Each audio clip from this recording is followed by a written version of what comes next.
Welcome to iDream media. So డాక్టర్లు ప్రాణం పోసే దేవుళ్ళు అంటారు, నిజమేనండి అది. సో భూమి మీద ఉన్న దేవుళ్ళు అనడానికి ఇది ఒక నిదర్శనము. సో ఒరిస్సా రాష్ట్రం భువనేశ్వర్ జిల్లాలో ఒక యువకుడికి 90 మినిట్స్ గుండె ఆగిపోతే డాక్టర్లు ఎక్మో మిషన్ ద్వారా మళ్ళీ గుండె కొట్టుకునేలాగా చేశారు.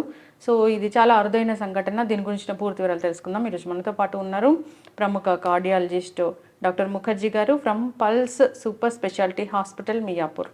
డాక్టర్ గారు నమస్తే. డాక్టర్ గారు, దేవుళ్ళు మీరు. ఆగిపోయిన గుండెల్ని బ్రతికిస్తారు, పోయే ప్రాణాలను తిరిగి తెస్తారు. దీంట్లో అసలు ఏమాత్రము అతిశయోక్తి ఉండదు. అయితే డాక్టర్ గారు, ఇక్కడ ఒరిస్సా రాష్ట్రంలో భువనేశ్వర్ జిల్లా మనం చెప్పుకున్నట్లుగా 90 మినిట్స్ ఆగిపోయిన గుండెని మళ్ళీ డాక్టర్లు తిరిగి కొట్టుకునేలా చేశారు. అదేదో ఎక్మో మిషన్ అంటున్నారు. ఏం జరిగింది డాక్టర్ గారు అసలు అక్కడ? అంటే నార్మల్గా ఏంటంటే చనిపోయినప్పుడు ఎవరైనా సడన్గా కార్డియాక్ అరెస్ట్ అయినప్పుడు మనం ఏం చేస్తాం, సిపిఆర్ అనేది చేస్తాం. ఆ సిపిఆర్ అనేది ఎప్పుడు చేస్తామంటే ఆల్మోస్ట్ కార్డియాక్ అరెస్ట్ వచ్చినప్పుడు. ఇప్పుడు మన రైల్వేలో ఆయన బతుకున్నాయని మీద చేశారు, అట్లా కాదు. చనిపోయిన తర్వాత అంటే ఏమాత్రం రెస్పాన్స్ లేదు, మనం చేయకపోతే చనిపోతారు అనుకున్న స్టేజ్లోనే సిపిఆర్ చేస్తారు. సో అట్లా సిపిఆర్ ఏం చేస్తారంటే యూజువల్గా 40-45 నిమిషాల తర్వాత అప్పుడు దాకా రాకపోతే ఇంకా దాన్ని ఇక రాదు అనేసి అక్కడికి డిక్లేర్ చేసి ఆగిపోతారు. 40-45 మినిట్స్ అందరికీ చేస్తారు. సో అలా వదిలేయకుండా ఇంకా కొంతసేపు చేస్తే కొంతమంది, చాలా తక్కువ మంది సర్వైవ్ అయ్యే అవకాశం ఉంటుంది. ఆల్మోస్ట్ నేనే 15 ఏళ్ల క్రితం ఒక అబ్బాయికి చేయడం జరిగింది ఇట్లాగా. అప్పుడు కూడా మీడియాలో బాగా వైడ్గా రిపోర్ట్ అయింది. అంటే ఆల్మోస్ట్ 90 మినిట్స్ ప్రకారం ఆయనకి రాకపోతే తీసుకెళ్ళి డైరెక్ట్గా సిపిఆర్ చేసుకుంటా స్టెంట్ చేస్తే ఆయన బతికాడు. అంటే కార్డియాక్ అరెస్ట్ అవ్వడం అంటారు. కానీ కార్డియాక్ అరెస్ట్ అవ్వడం అంటే గుండె ఆగిపోవడం. ఆగిపోయిన తర్వాత మనం ఆగిపోయిన తర్వాతనే సిపిఆర్ చేస్తాం. అసలు సిపిఆర్ ఎప్పుడు చేసినా ఆగిపోయిన తర్వాత. కాబట్టి సిపిఆర్ నార్మల్గా 25-30 నిమిషాలు 45 నిమిషాలు చేసిన తర్వాత కూడా కొంతమంది తిరిగి వస్తుంది. సో కొంతమందికి ఏంటి, ఇంకా ఎక్కువ కాలం చేసినా కూడా రాకపోవచ్చు. యూజువల్గా 45 నిమిషాల తర్వాత చెప్పేస్తాం లేదు, ఛాన్స్ లేదని. సో ఇక్కడ మేము చేసిన కేసులో కూడా జరిగింది ఏంటంటే, అప్పుడు ఇంకా కొద్దిసేపు చేసి చూస్తే ఏం జరుగుతుంది, ఇంకా చేద్దాము అని ఎందుకు అనుకోవడం జరిగిందంటే, యంగ్ పర్సన్ అనమాట. అంటే 27-28 ఇయర్స్ అప్పుడు కార్డియాక్ అరెస్ట్ వస్తే వాళ్ళు కొంచెం ఎక్కువసేపు సిపిఆర్ చేసి కూడా మనం బతికించడానికి ప్రయత్నం చేయొచ్చు.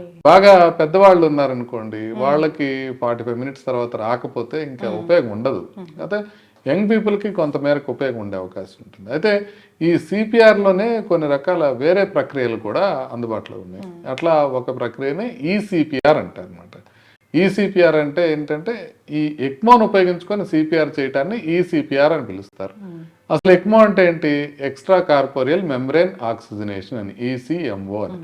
దాంట్లో ఏం చేస్తారు, ఇప్పుడు మన రక్తాన్ని బాడీ నుంచి బయటికి తీసుకొచ్చి మెషిన్ ద్వారా శుద్ధి చేసి మళ్ళీ బాడీలో ప్రవేశపెడతారు. అది ఎక్మో అంటే మనకి ఒక డయాలసిస్లో ఎట్లా ఫిల్టర్ అవుతుందో అదే టైప్లో ఎక్మోలో బయట ఫిల్టర్ అయిపోయి ఆక్సిజన్ రిసీవ్ చేసుకొని మళ్ళీ బ్లడ్ బాడీలోకి వెళ్ళిపోతుంది. అంటే గుండె చేసే పని అది చేస్తుందా? గుండె ఊపిరితిత్తులు కలిపి చేసే పని.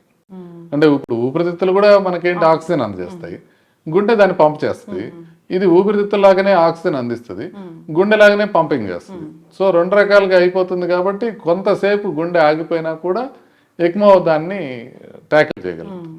సో అది చేస్తుండగా అప్పుడు ఈ లోపల సిపిఆర్ చేసి తన గుండె మనం కొట్టించగలిగితే ఈ లోపల అతను సర్వైవ్ అయ్యే అవకాశం ఎక్కువ ఉంటుంది. అందుకని దీన్ని ఈసిపిఆర్ అంటారు. ఇంకా పరిశోధన స్టేజ్లోనే ఉంది అది ఈసిపిఆర్. ఎందుకనంటే సిపిఆర్ చేసేటప్పుడు ఎక్మో అందరికీ పెట్టేయచ్చు కదా అంటే, ఎక్మో పెట్టడానికి ఒక 5 లక్షల దాకా ఖర్చు అవుతుంది. ఇప్పుడు ఇతను సర్వైవ్ కాకపోతే సడన్గా ఒక 10 నిమిషాల్లోనే 5 లక్షలు ఖర్చు అయిపోయినట్టు అయిపోతుంది. అందుకోసమని ఎక్మో ఎవరికి పెడతారంటే ఒక లాస్ట్ డిచ్ ఎఫర్ట్ కింద మాత్రం పెడతారు. ఇప్పుడు దాకా రీసెర్చ్ లాగానే ఉంది.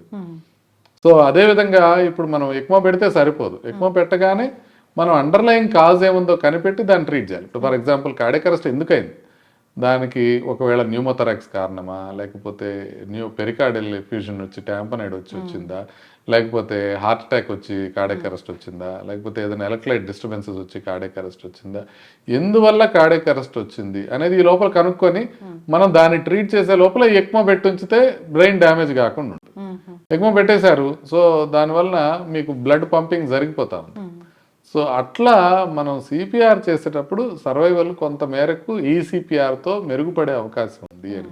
కాబట్టి ఇది ఎక్కడ పెడితే అక్కడ చేయలేం కదా. ఏదైనా కొద్దిగా మేజర్ హాస్పిటల్, ఇప్పుడు మన దగ్గర ఉంటుంది ఎక్మో, అట్లా ఎక్మో ఉన్న హాస్పిటల్స్ లో మాత్రమే ఇది సాధ్యపడుతుంది. ఇప్పుడు అంటే రీసెంట్ గా ఎవరికైనా అట్లా ఎక్మో పెట్టారా డాక్టర్ గారు? ఇప్పుడు 15 years బ్యాక్ అంటే బ్రతికిచ్చారు. అప్పుడు బ్రతికించాం, అప్పుడు ఎక్మో పెట్టలా. అప్పుడు ఎక్మో పెట్టకుండానే యాంజియోప్లాస్టీ చేసి స్టెంట్ చేయటం ద్వారా బతికించగలిగాం. బట్ ఇప్పుడు కూడా ఏంటంటే సిపిఆర్ చేసేటప్పుడు ఎక్మో అనేది చాలా రేర్ గా పెడతాం. ఎందుకంటే ఇప్పుడు మీరు అర్థం చేసుకోవాల్సిన విషయం ఏంటంటే సిపిఆర్ చేస్తున్నప్పుడు కొంతమంది బయటికి రారు. ఇప్పుడు 45 minutes చేసిన తర్వాత అప్పటికి రాలేదు, రిధం రాలేదు అని అంటే తను సర్వే అయ్యే అవకాశం 1%, 2% ఉంటుంది 45 minutes తర్వాత. చేసేటప్పుడు ముందు వస్తే బాగానే ఉంటుంది. లేదనుకోండి 1 hour అయిపోయింది, ఆ తర్వాత సర్వైవల్ ఛాన్స్ 1 or 2% ఉంటాయి. సో ఆ 1 or 2% ఛాన్స్ లో ఒక 5-6 లక్షలు ఖర్చు పెట్టి ఎక్మో మెషిన్ పెట్టాలి అని అంటే ఈ లోపల మనం ఎట్లా ఎక్స్ప్లెయిన్ చేస్తాం అసలు అటెండెంట్స్ కి? మనం ఇది పెట్టాలి, దీనికి 5 లక్షలు ఖర్చు అవుతుంది అని అంటే ఏమనుకుంటారు? మీరు జస్ట్ ఇమాజిన్, మీరు మసాజ్ చేస్తున్నారు, ఈ 4-5 లక్షలు ఖర్చు అవుతుంది అని చెప్పి అది పెట్టిన తర్వాత అయ్యో బతకలేదు అని అంటే వాళ్ళకి ఎట్లా అనిపిస్తుంది? ఒక అరగంటలోనే అంత ఖర్చు అయితే. అందుకనే ఏ హాస్పిటల్లో కూడా, అంటే బాగా పెద్ద కార్పొరేట్ హాస్పిటల్స్ లో కూడా కార్డియాక్ అరెస్ట్ అయ్యి బయట నుంచి పేషెంట్ వచ్చినప్పుడు ఎక్మో అనేది పెట్టరు. సో ఎప్పుడు పెడతారు ఎక్మో అంటే ఇప్పుడు హాస్పిటల్లో ఉన్నాడు, ఆల్రెడీ అడ్మిట్ అయి ఉన్నాడు, ముందే ఎక్స్ప్లెయిన్ చేస్తున్నారు, ఒకవేళ కార్డియాక్ అరెస్ట్ వస్తే ఎక్మో పెడతాము అని ఎక్స్ప్లెయిన్ చేస్తున్నాము, వాళ్ళ దగ్గర పర్మిషన్ తీసుకున్నాము, అప్పుడు పెట్టచ్చు. ఇప్పుడు రీసెంట్ గా ఏమైనా చేస్తారు డాక్టర్ గారు అట్లా? ఎక్మో పెట్టడం జరిగింది, రెస్పిరేటరీ ఫెయిల్యూర్ ఉన్న వ్యక్తికి. ఎక్మో పెడుతున్నాము, పెట్టాల్సిన అవసరం వచ్చింది అని అంటేనే ఒక 50% చనిపోతారని అర్థం. 50% ఉంటుంది. ఇప్పుడు జయలలిత గారికి పెట్టారు, బాలసుబ్రహ్మణ్యం గారికి పెట్టారు.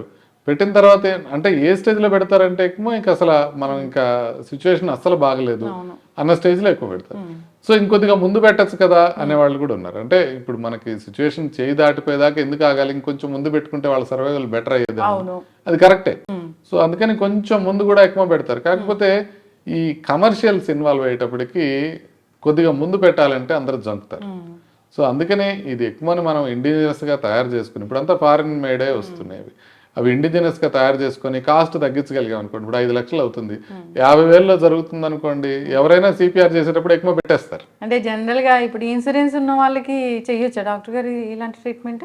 చేయొచ్చు, కానీ ఇన్సూరెన్స్ వస్తుందా రాదా, అప్పటికప్పుడు ఎట్లా ఇన్సూరెన్స్ రాకపోతే ఎవరు పే చేసుకోవాలి, ఇదంతా ఉంటుంది కదా. అందుకనే అటాక్ వచ్చి బయట నుంచి అప్పుడే వచ్చి కార్డియాక్ అరెస్ట్ అయింది, మనం మసాజ్ చేస్తున్నాం, ఎవరు ఎక్మో కనెక్ట్ చేయరు.